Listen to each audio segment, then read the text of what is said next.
So fun fact, something you may not know about me, going back to about 2004, the very first SI computer I ever owned or ever bought was actually an Alienware Area 51. So that's why right now we're gonna take a look at their 2025 version of the Area 51 and what's kind of different and changed.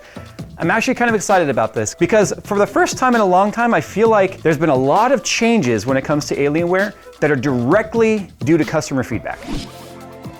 So thanks to Alienware for sending us the Area 51 PC to take a look at today and sponsoring this video. Okay, so we're gonna be doing a few things with the tower today. We're gonna be taking a look at the design, what makes it different than previous towers from Alienware in the past, what makes the Area 51 kind of a real evolution, and almost feels like getting back to some of the roots that Alienware was sort of known for.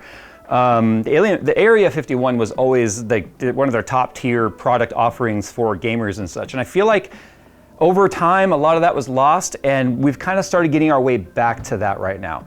Another thing that's important to note is, yes, Alienware did send us the system to take a look at, but they do not control the messaging. I want that to be very, very clear. This is a completely independent opinions of mine, and not everything's positive, and I have some things to talk about with that. But let's start with a tour of the outside. This is an 80-liter chassis, and they showed this off at CES 2025. It is a chonky boy.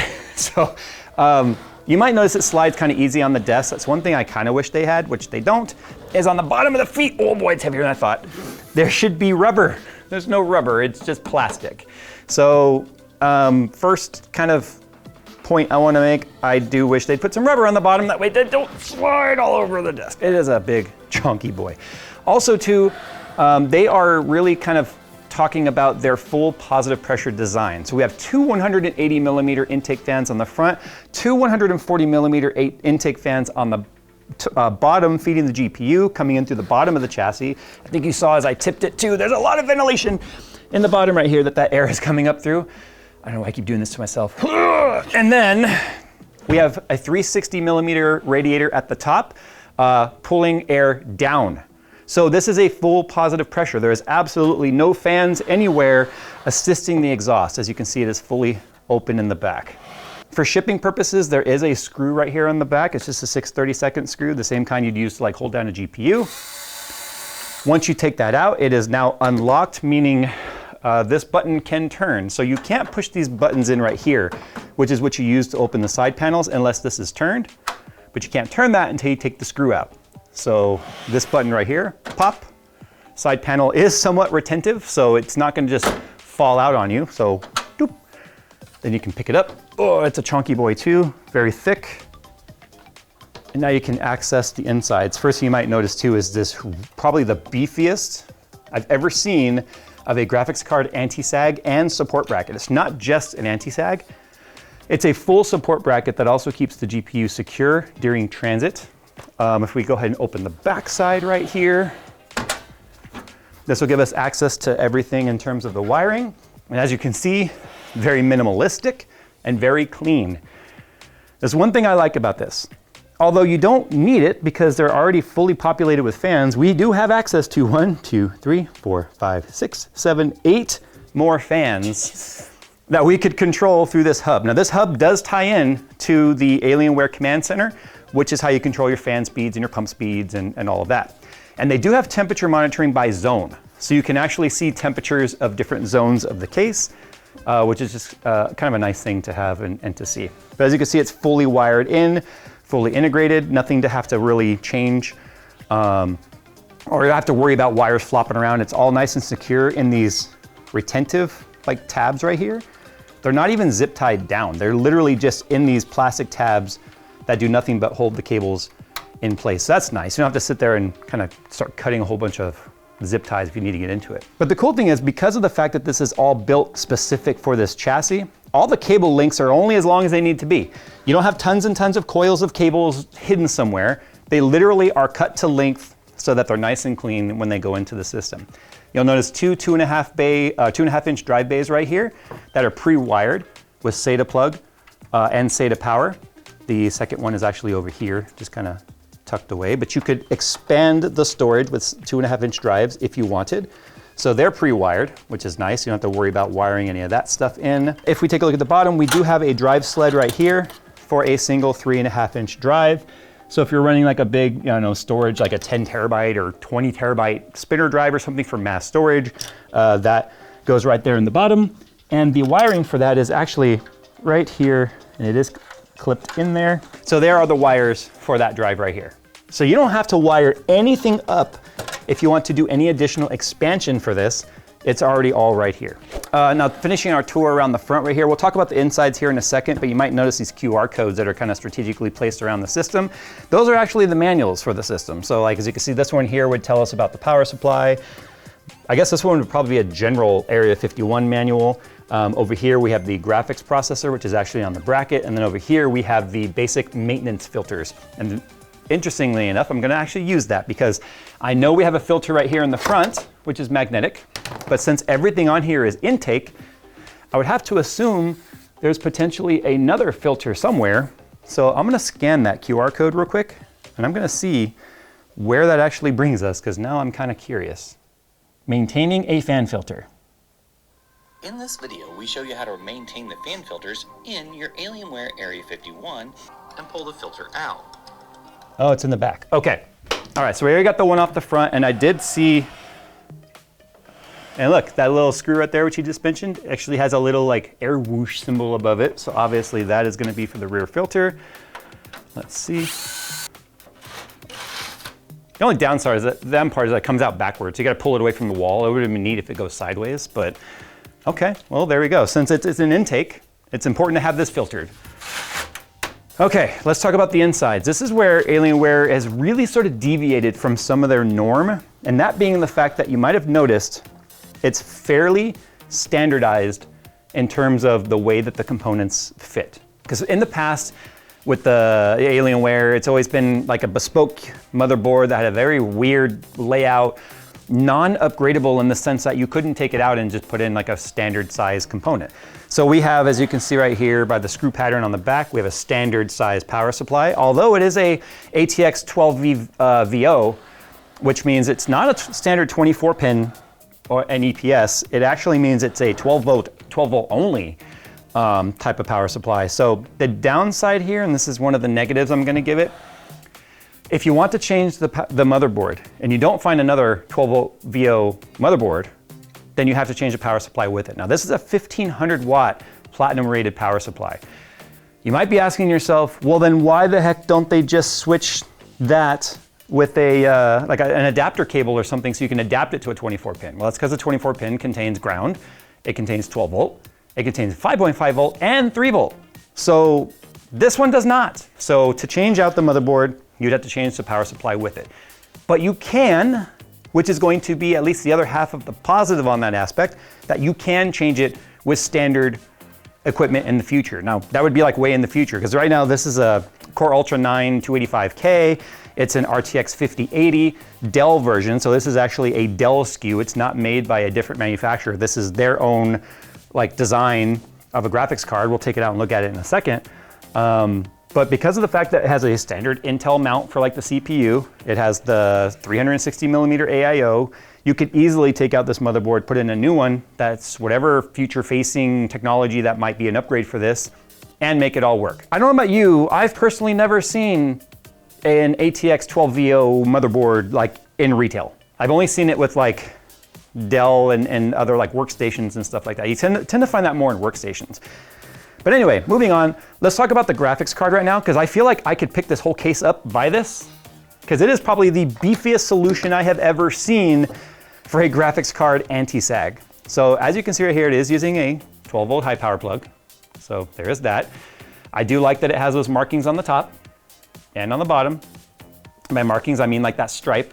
That way you can tell if it started to back out at all. So that's kind of a nice thing. But to get the graphics card out, it's kind of interesting. Let's just say we've decided, oh, we're done with a 5080. We want a 6090 or whatever might be coming out in the future. You can take out, I'll leave one screw in there. You loosen this screw right here in the back. Oops, there we go. That's captive, so it's not gonna pop out. You can see it's spring loaded, okay? Then you can loosen up this one, support the graphics card. Flip down the little tab, scoot this back, okay, not quite so violently, and then there's the graphics card. So this is our RTX 5080. Take our giant Astro, wow, that is Okay, that is barely gonna fit in there. Actually, it looks like it was meant to be in there, huh? Now, the only downside about this is the bracket that's on here is actually not like a oh, there's actually a peel on there. Okay, sure. But yeah, this bracket is not actually standard size. Like, so yeah, there is the server mount stuff on the back of the graphics cards, but it doesn't look like it's gonna screw onto that. So let me take this back out and see. But check it out. I mean, we're able to switch the graphics card. That's not anything too exciting to write home about, because I mean, you could change the graphics cards in the past, but they're not using any sort of bespoke power cable or anything. They're using the same, you know, 12-volt high power that we've been seeing for the last several generations of NVIDIA cards. So this is the Dell 5080. They also have 5090s and other versions as well. This is just the way that this one was spec'd. You can see right here the bracket in the back. So it has these two like rail pieces, if you will, that fit into these grooves right here. So one thing you need to keep in mind is that this bracket right here doesn't transfer over to other graphics cards. It's not like the standard mount for like how all graphics cards have those screws in the back. If you've ever wondered what those are for server rack mounts. So those are not standard. And I did try to mount it with another card in there, but it doesn't line up perfectly. So just kind of worth pointing that out. But anyway, if you were to upgrade this card in the future, if you were to, I guess, get a Dell version, then it would just simply go right in. All right, let's talk about some of the connections on here too, because this is where I talked about if you wanted to change out the motherboard with a non-Alienware motherboard, you're gonna need some adapters. So this kit right here is actually $34.99, but what it gives you is all of the provisions to convert all of the chassis cables, which are somewhat custom, to standard headers so that you can use them on a non-Alienware motherboard.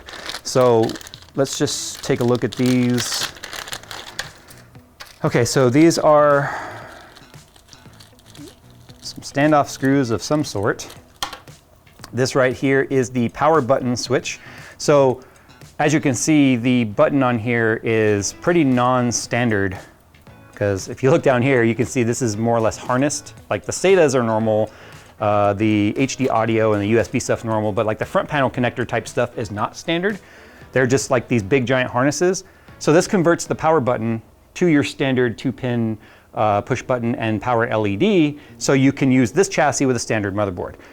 This guy right here allows you to be able to still feed the different RPM. See, this is our fan power headers right here.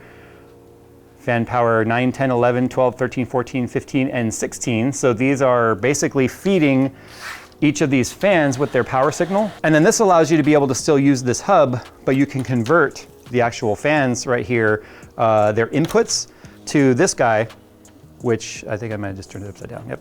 This is now how you could convert this hub into being used, whoops, upside down again, with a standard motherboard and not have to change up. This hub is really nice. Like, I would not want to lose that hub with this chassis. So this comes with that. And then the last but not least, the USB 3.0 adapter. The standard USB 3.0 and this USB 3.0 might look very similar. However, they are not. You can see this one has this kind of a double metal tab that you can push down right there. The standard USB 3.0, as you can see, normally just has this little plastic nub. So what this does, this converts that 90 degree to a standard USB 3.0, so you'd be able to still attach it to your motherboard. Can we just standardize something like that? I like this retention system better too, by the way. Okay, so some other things to mention here. It's interesting how they're using an M SATA wireless right there. So it's not actually built into the motherboard, it's actually socketed on. But anyway, our main drive is up here, the M.2 solid state drive right there, and there's a QR code, you can learn more about it. We have room for 2 more drives down here if we want to expand. You might notice there's only 2 RAM sticks in here, and there's only 2 slots, and the reason why Alienware has chosen that is just simply due to speed and compatibility. You can check any QVL on any motherboard that exists today, and you'll find that the only way you can get full speed, whether it be Expo or XMP, is to be running dual sticks instead of quad sticks. Quad sticks are still dual channel, it's just 2 DIMMs per channel. Once you populate a CPU whether it be AMD or Intel, with 4 of them, you are not guaranteed to get the XMP or Expo profiles. In fact, they have to slow down quite a bit usually to be able to run at those speeds. And if you don't believe me, check the QVL for your motherboard. You'd see of a massive list, there might only be 5 or less kits that actually will run with 4 sticks at their advertised speed. Almost everything else says 2 sticks only. So Alienware, being the OG kind of overclocking type of enthusiasts that they are sticking to 2 DIMMs for ultimate compatibility regarding CPU and XMP/Expo overclocking profiles. Oh, one other thing I wanted to mention too, Phil already pointed out, we're not entirely sure how to take the front piece off right here. It obviously does come off, but down inside here, although we have 180mm fans pre-installed, there are provisions for 140s and 120s. So if you ever wanted to change these fans or potentially do a custom water loop in here, look, you have the depth right here to be able to do it, you could absolutely take these fans out and convert them to a standard size. I'm just not entirely sure where you do that, like how you get this front cover off. But that's not important for today's video. What is important now is firing this thing up and seeing how the thermals are, and then seeing basically, is it all landing where it's expected to land based on its components that are in here? Like, is it throttling in any way? Is it overheating? Let's take a look. Okay, so I gotta put the graphics card back in, obviously, because we have to do some performance testing on this, but I absolutely love this bracket. I also love that the wire is going through it. But check out how easy it is to actually reinstall it. Push that out of the way, slot that in on our motherboard, put in our 2 screws, but loosely, not full tight yet. 1 and 2. Slide this guy over, and I'll show you the little pieces that stick out, slots right up against the card. Once you do that, give this screw right here a snug. Boom. Now, that graphics card is going nowhere, and we can go ahead and tighten these up. Now it is fully structural with the case, and that's why I was saying I feel like I could almost pick up this case. I won't try it with this graphics card though. And then we just plug this guy back in. Boom. There we go. All right, let's do some temperature and performance testing. So one of the old school things that they never really got rid of is the fact that the alien head is always the power button. So I wanted to check out the BIOS, which looks really neat. It's in 4K. Is it? No, it says native res is 4K, but it's 120 hertz, and look, mouse control, but unfortunately we only get left and right and not up and down. So that's why I'm laughing. Okay, whatever, we still have a cursor here. I mean, rebar off.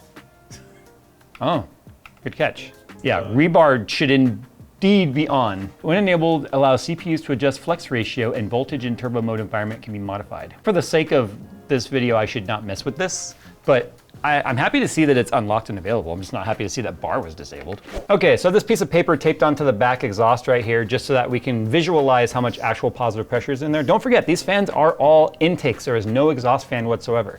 They are highly counting on the ventilation on the back to be enough to allow all the intake fans to be able to push it out. Remember, we got 2 180s, 2 140s, and 3 120s all acting as intakes. So I'm gonna go to the Alienware command center here, where we can kind of play with some of the fan controls. I mean, there's RGB lighting stuff in there. There's a whole tour you could take if you want. Alien FX, that's where we can actually change the lighting and stuff. So any of the Alienware devices that it recognizes, like the monitor, keyboard, mouse, and all that, all have lighting that can sync. Or we can just choose devices that we want, and then we can change the different types of, lightings, stuff. But I like to leave it on just the static blue. I love the Alienware tealy blue color, so we'll just stick with that. You might be looking at this going, big deal, Jay, they're freaking fans. Well, it's actually a pretty big deal, because I don't think I've ever seen fans. They're just like standing up there. That are this. They're pretty loud when you go to 100%, which you absolutely don't need, but don't forget, that's all positive pressure right there. There is absolutely no exhaust fan making that do that.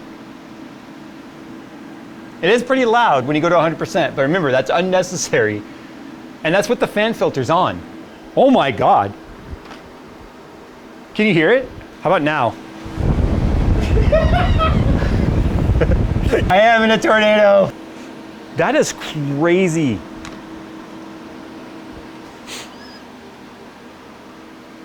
Finally fell off right there. Totally unnecessary, and in normal usage, it will absolutely positively never ever sound like that. But if you're like, screw your roommates, I want the best thermals I could possibly have, well then you just go in there and max out all of the offsets. But I'm gonna go ahead and go back to the balanced preset because it is actually still pretty ridiculous at what it's capable of doing temperature-wise on the balance preset. And one of the reasons why it's actually such high positive pressure coming out the back is there's actually gaskets built in around this chassis right here. They're soft, kind of a rubbery gasket, and it's designed to seal off the side panels as much as possible, the glass side and the back side, so that the air truly is forced out of the rear exhaust. Okay, so I did my temperature testing. Let's go ahead and start with the CPU. So this was Cinebench R23, ran for 15 minutes. The fan profile was obviously set to balance, like I already showed you. So we have a couple things here. You can see our CPU package temp and then our core average temps. So our CPU package temp only a few times really kind of spiked above 80. It stayed below 80 pretty much through the entire run. And then you can see our core temperatures actually stayed under 75 the entire time. Now these crazy dips like this is every time the test restarts. So when the test restarts, it kind of goes off load and back on load for a minute. So because of the way Cinebench R23 works, it allows us to actually maintain basically the full boost clock for the entire test. So as you can see right here, the temperatures are pretty solid. They equalized right about the 400-second mark on the bottom there is where the temperature stopped climbing. But as you can see, they really didn't climb to begin with. The fans did ramp up a little bit, even though it's in the balance profile, but still not enough to be intrusive at all into, you know, hearing anything in the room. Like, it wasn't super loud. It wasn't like you heard when we had the fans set to 100 just for fun. But the core temperatures, as you can see, they stayed below 75 C, anywhere between 70 to 75 C. That's the actual core temp. So as you can see, there's no throttling whatsoever. There was plenty of cooling to make sure it stays nice and cool. I have no idea what the actual turbo timer setting is in this. The BIOS was kind of hard to navigate, as you saw the mouse was not working right. But anyway, this is out of the box settings and it all performed as we expected. We were seeing the frequencies, as you already saw, go to 5.4 all core on the P cores and 4.6 on the E cores. So we're getting full performance out of that. Now moving on to GPU here, this is with Firmark II running for 15 minutes, which is a very difficult test to run. It's designed to really saturate the GPU full of heat. And as such, we tested two different things here. So as you may recall, 50 series graphics cards, they have removed the hotspot temperature. So we can't show you hotspot, but we can show you edge temp, which is the pink line, hovering right around 71.5 C for the entire test. As you can see, it equalized very quickly and then just stayed solid whatsoever. As the GPU got warmer, there's clearly more than enough airflow in the chassis to keep that temperature from climbing. It is very, very steady, very, very solid. The light blue line, as you can see here, is the GPU memory junction temperature. It climbed up to 72 C and then stayed right there. It never went any higher than that, which is pretty solid. So that means obviously this cooler has active cooling touching the memory, which is important because, as you know, with the Founders Edition cards, we found that some of the memory was warmer than we would have wanted it to be. So obviously the Alienware version of the graphics cards have active cooling on the memory, which is important. So once again, because of these temperatures being so good, it's just above 70 C, tells us that there is plenty of active chassis cooling in there to handle the heat being displaced into the chassis, and then all that positive pressure is just pushing it right out the back. Now those are just synthetic benchmarks. We need to see what actual gaming kind of looks like here. So we're running Cyberpunk 2077 because it's a high-end title to run. We are running 4K right now. GPU's at 65, 63. This is GPU temp, this is GPU usage, this is GPU frequency, and GPU power right there. And then memory, that says quote unquote memory used. It's actually really memory requested. Just want to say that's not like the actual memory used. It's kind of confusing in that aspect. But this is what we currently have going right now settings wise. So we're getting just in the middle of Night City, right? Just super smooth. By the way, I need to point out, I absolutely love this 32-inch OLED monitor. It is absolutely insane. I have the ultra wide version on my desk, but I really like the 32-inch 16:9. Yeah, Phil actually really likes it too. He was like, hey, are you gonna be using that after we're done? So anyway, just wanted to point out, now looking at it in a game, how beautiful it is. It is running DLSS right now in performance mode. I'm gonna go up to quality just to see, because DLSS has improved so much. So we're still at 163 FPS. So it is a 240 hertz panel. And again, we are in 4K, as I showed. Why is frame gen on? Let's try that. That's a little more like it for a 5080, but still not bad. So with frame gen on, I noticed a little bit of anti-lag or input lag. Not terrible though. 75 FPS right now with DLSS on, and I think I should also note we are in Ray Tracing Ultra. So I am asking a lot of this GPU right now because we have ray trace reflections, ray trace sun shadows, ray trace local shadows, ultra for ray trace lighting. We are not path tracing because that is also pretty nuts on the amount of lighting and such that it has to actually map or do math for. So let's do this then. I'm gonna go ahead and actually, I guess I can go performance. So the Transformer model DLSS 4 performance looks as good as the old quality did. So now you can actually get some FPS back by going to quality. Look, now well, I guess I didn't gain anything. Let's see. Ultra performance, sure.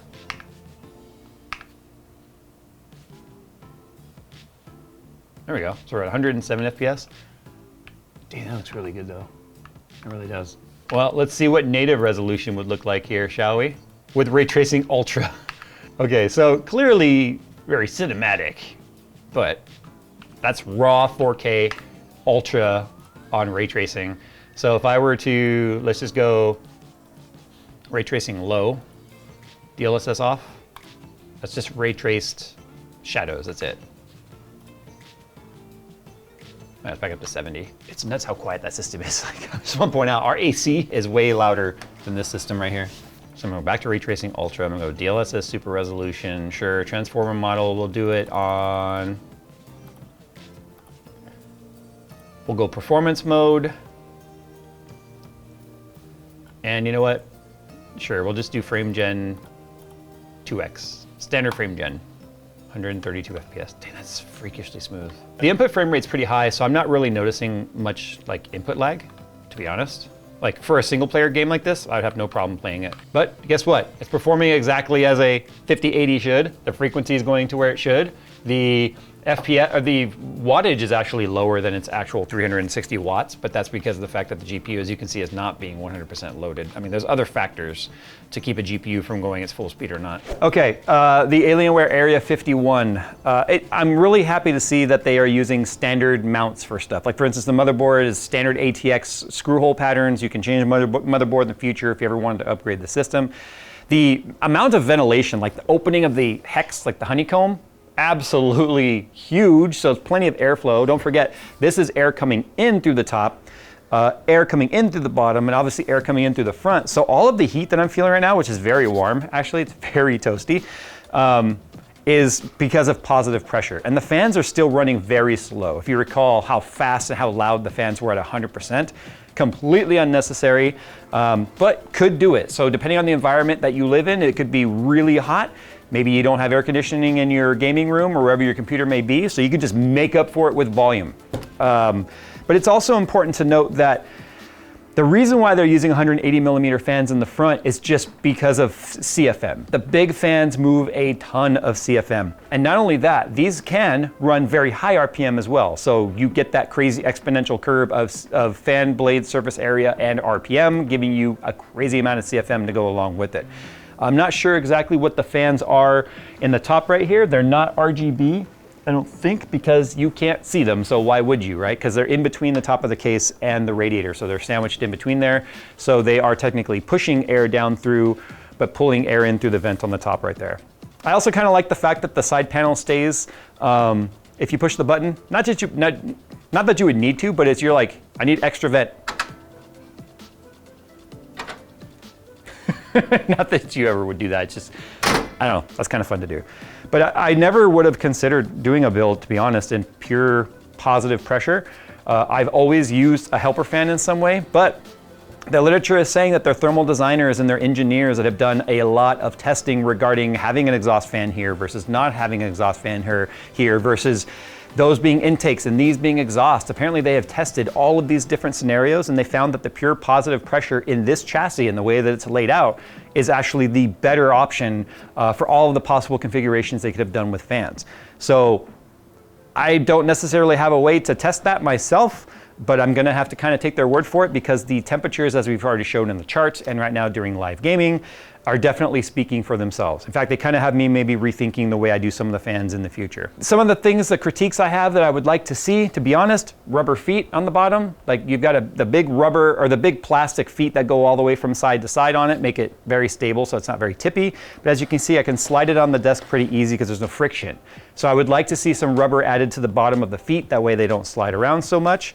I think it would be kind of nice if we were able to get some sort of bracket that would allow you to be able to mount the, if you change the graphics card in the future, that's probably the thing someone would change in this soonest, would be the graphics card in 2 or 3 years or whatever. And it would be nice to be able to retain that bracket that holds the graphics card in place. It's a very solid mount. As I showed though, they are not a standard bolt pattern for the server mount screws that are on the back of graphics cards, rendering it kind of useless. You can't move it over to another graphics card. You could still get away with putting a graphics card in here and not using that bracket. That bracket really comes in handy for shipping and moving it around a lot. This is not exactly a LAN rig at 80 liters, but if it's just sitting there on your desk, I don't think I would have too much of a problem letting it just sit there because the chassis is rigid enough to where you're not going to see flexing and bowing as long as your graphics card is built rigid enough with the cooler tied into the bracket so it doesn't sag that way. QR code system built in there is awesome because I think a lot of Alienware's customers are probably first-time PC buyers or first-time gamers. They are just like, I've heard of Alienware, they've been around since 1998. Like I said at the start of this video, my first SI system I ever owned was actually an Alienware, and that predates the Dell acquisition. That's how far back it goes. It's nice to see, this feels much more like Alienware's roots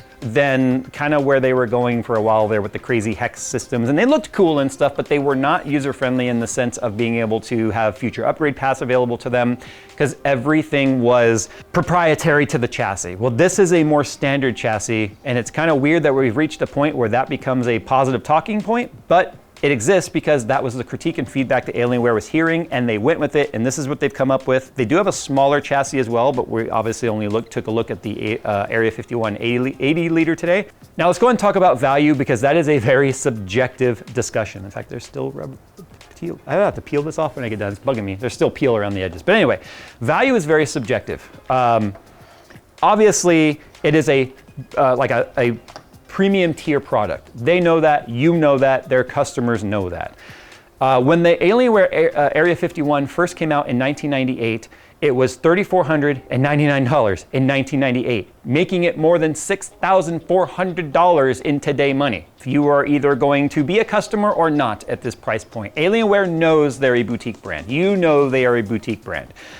So whether or not it's valuable for you or there's value to you, that's up to you to answer. But I can tell you this one is pretty much outfitted as high as you possibly could with the exception of the graphics card. 5090s are still very difficult to get, so obviously this is a 5080 variant.